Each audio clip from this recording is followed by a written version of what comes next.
तो बच्चों, जैसा कि आप जानते हैं कि मैंने आपके साथ एक्सरसाइज 12.1 का डिस्कशन किया था। और इस डिस्कशन में मैंने आपसे क्वेश्चन नंबर 1 to 10 आपके साथ कंप्लीट किया है। अभी बच्चों मैं आ जाता हूँ क्वेश्चन नंबर 11 को लेकर के, क्योंकि मेरे को डाउट है कि आपने क्वेश्चन नंबर 11 किया कैसे होगा। पहले हम उसको चेक करते हैं। चलिए स्टार्ट करते हैं क्वेश्चन नंबर 11 के साथ। ये है बच्चों आपका क्वेश्चन नंबर 11। लिखा है कि आपका जो सेट ए है उसमें साफ साफ इंडिकेट है। जरा देखिएगा सारे बच्चे ध्यान से। लिखा है set of all x such that x belong to natural number और x less than equal to 3। इसका मतलब बच्चों आपको नेचुरल नंबर लेने हैं। ये सेट बिल्डर फॉर्म में लिखा है सेट ए, लेकिन हम उसको रोस्टेड फॉर्म में ले रहे हैं और वो नेचुरल नंबर लेने हैं जो 3 या 3 से कम हो। तो 1 2 3 ये बच्चों आपका सेट हो गया। अब बच्चों सेट बी को समझो। आपको वाई क्या लेना है, होल नंबर लेना है और वो 2 से कम होना चाहिए। तो इस बार बच्चों 3 पर इक्वलिटी का साइन था तो 3 तो ले लिया था, लेकिन 2 नहीं ले सकते क्योंकि यहाँ पर इक्वलिटी का साइन देखो ध्यान से, नहीं है। क्या है, नहीं है ना, तो 2 नहीं ले सकते। होल नंबर 0 हो सकता है तो 0 और 1 यहाँ आ जाएगा। अब बच्चों पूछ रहा है ए क्रॉस बी और बी क्रॉस है, तो तुम कहो सर ये तो बहुत आसान हो गया। ए क्रॉस बी सर अभी बता देते हैं। 1 0 तो 1 1, 2 0 2 1, 3 0 3, ये सर हो गया। अब सर क्या बताना है, बी क्रॉस ए बताना है। बताओ बेटा बी क्रॉस ए क्या होगा। 0 0 1 0 2 0 3 1 1 1 2 1 3। तो बच्चों ध्यान से देखो, क्या ये दोनों आपस में इक्वल आपको लग रहे हैं कहीं से? नहीं लग रहा। तो A cross B is not equal to B cross A. ये बात सारे बच्चों को क्लियर होनी चाहिए, ठीक है ना। तो आप लिखोगे A cross B is not equal to B cross A. ये बच्चों आपको कब 11th क्वेश्चन बच्चों फाइनली आपका कम। 11th के बाद बच्चों आ जाता है आपका 12th क्वेश्चन। ये बच्चों आपका आ गया question number 12। This one is question number 12। बच्चों यहाँ से यूनियन और इंटरसेक्शन के कंसेप्ट बहुत हद तक क्लियर हो जाते हैं।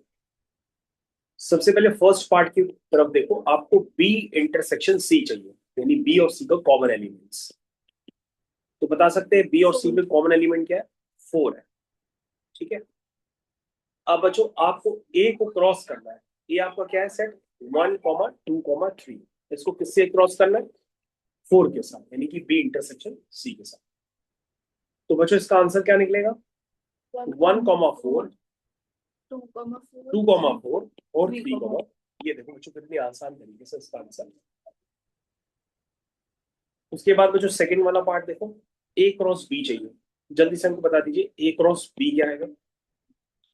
ए क्रॉस बी 1 3 1 4 2 3 2 4 3 3 ये, ठीक है बच्चों। ये ए क्रॉस बी हो।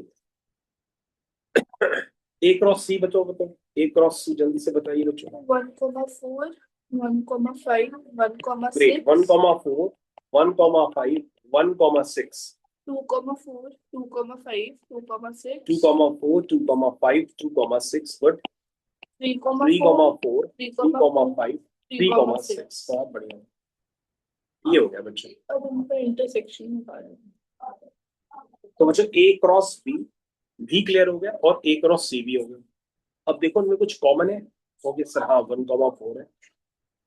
और कोई एलिमेंट जो कॉमन आपको लग रहा है, सर 2 4 है। और कुछ कॉमन 3 4 है सर, हम लिख देते हैं आपको। तो this is A cross B intersection A cross C. मेरे ख्याल से सारे बच्चों को अच्छे से क्लियर हो रहा है। क्या आया, 1 4 2 4 और 3 4। ये बच्चों आपका निकल गया। के बाद थर्ड वाला था, बी यूनियन सी चाहिए। बताओ बेटा ए क्रॉस बी यूनियन सी, ए क्या है 1 2 3, बी यूनियन सी क्या है बी यूनियन सी, बच्चों ये इंटरसेक्शन नहीं, यूनियन है, यूनियन में सारे एलिमेंट आ जाते हैं। बी यूनियन सी का मतलब 3 भी आएगा, 4 भी आ गया, 4 को 2 बार मत लिखना, 5 हो गया और 6 हो गया। अब बच्चों का क्रॉस निकालना तो बहुत जल्दी निकाल सकते हैं।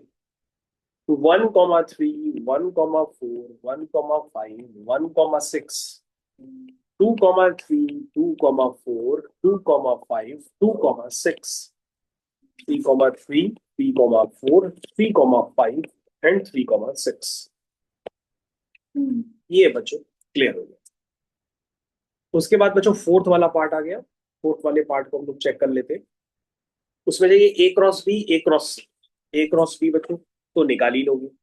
बच्चों फोर्थ वाला पार्ट मैं आपको छोड़ देता हूँ, आप खुद भी कर सकते हैं। ए क्रॉस बी निकालिए, ए क्रॉस सी निकालिए, और यूनियन नहीं लेना है, सॉरी इंटरसेक्शन नहीं लेना है, यूनियन लेना है। यूनियन में सारे पेयर्स आ जाते हैं और किसी को हम रिपीट नहीं करते। ठीक, 12th क्वेश्चन यहाँ पे दिया है। मेरे ख्याल से सारे बच्चों को बहुत अच्छी तरीके से क्लियर हो गया होगा कि आपको ये क्वेश्चंस करने कैसे हैं। तो मैंने आपको क्वेश्चन नंबर 11 भी कर दिया, क्वेश्चन नंबर 12 भी कर दिया, और मेरे को लगता है कि ये जो आगे के क्वेश्चंस हैं मेरे को लगता है काफी आसान है, लेकिन उसमें से एक पार्ट आपका फंसेगा, वो मैं आपको बता देता हूँ। Difference of two sets, difference of two sets. सारे बच्चे ध्यान देंगे, मैं आपको सिखाने जा रहा हूँ डिफरेंस ऑफ टू सेट्स। क्योंकि आपने देखा होगा कि क्वेश्चन नंबर 15 में सेट्स का डिफरेंस भी यूज किया जा रहा है। तो डिफरेंस ऑफ टू सेट्स का मतलब क्या होता है, वो 2 मिनट के लिए सारे बच्चे मौन धारण करके देख। तो डिफरेंस ऑफ टू सेट्स जो होता है बच्चों, आपको सेट थ्योरी में पढ़ाया जाता है, लेकिन अगर आपने सेट थ्योरी नहीं पढ़ी होगी तो यहां पर आपको प्रॉब्लम आ जाएगी। तो ये आप देख लीजिए, अगर आप सेट थ्योरी नहीं पढ़ के आए हैं तो। जैसे बच्चों ए हो गया 1 2 3 4, बी हो गया 3 4 5 6। ठीक है, मैंने आपसे कहा कि ए माइनस बी बताओ क्या है। तो इसका हिंदी में मतलब बच्चों मतलब होता है कि ए में से बी के कॉमन एलिमेंट हटा दो। तो अगर हम ए में से बी के कॉमन एलिमेंट हटा देंगे तो ए और बी के कॉमन एलिमेंट क्या है, 3 और 4, और बाकी बचे हुए एलिमेंट लिख दो 1 और 2। तो ये बच्चों ए माइनस बी। इसका मतलब बच्चों ए माइनस बी का मतलब होता है कि ए में से क्या माइनस करना है, तो ए और बी के कॉमन एलिमेंट्स। और अगर कोई बी माइनस ए कह दे तो उसका मतलब बी में से माइनस करना है बी और ए के कॉमन एलिमेंट्स।